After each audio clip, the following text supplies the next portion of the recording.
My name is Dan Krebsbach. I work with Focus, the Fellowship of Catholic University Students, and this is my 4th year working with them.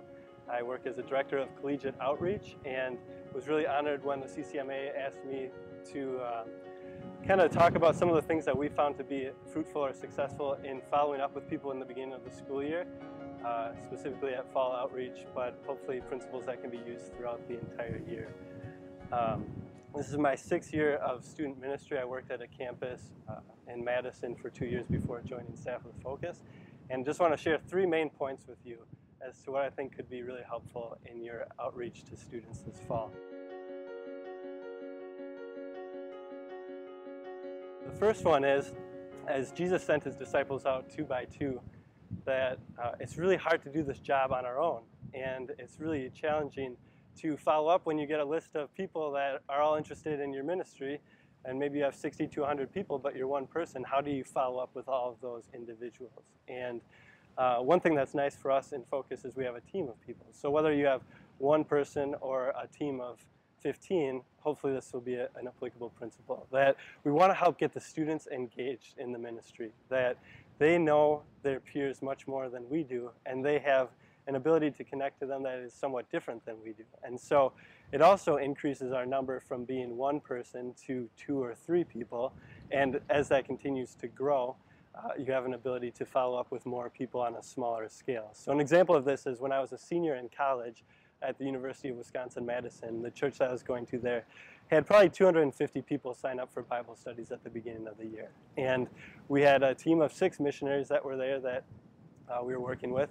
And so 6 missionaries and 300 people, or 250, is quite a lot of people. And what we also had were 30 to 45 students that were really engaged and had a desire to help others know Jesus. And so the missionaries helped to train us in how to have casual conversations with people and just follow up with them. So instead of 6 people following up with 250, we had a total of 45 to 50 people that were able to break that number into smaller pieces like 7 or 8 people. And when we do that, it makes those large lists that we get at the beginning of the year of all the new students or people who are excited about what we're doing much more manageable.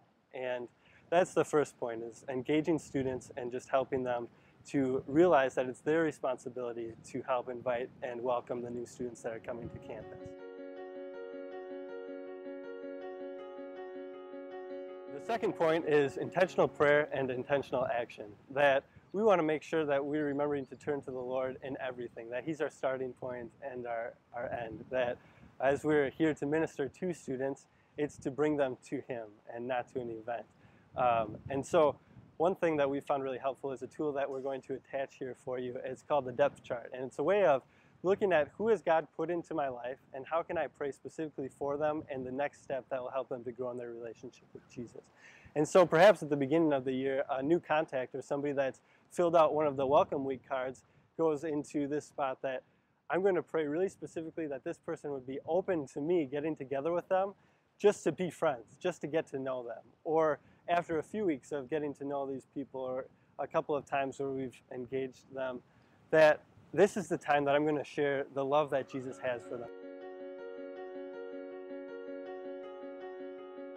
And a continuation from the second point, moving into the third, is that we don't ever want to look at these people as a project, that we don't want to see them as we want to get them to the pizza party or to the next event, the retreat or large group event that we're doing, that we want real friendship with them.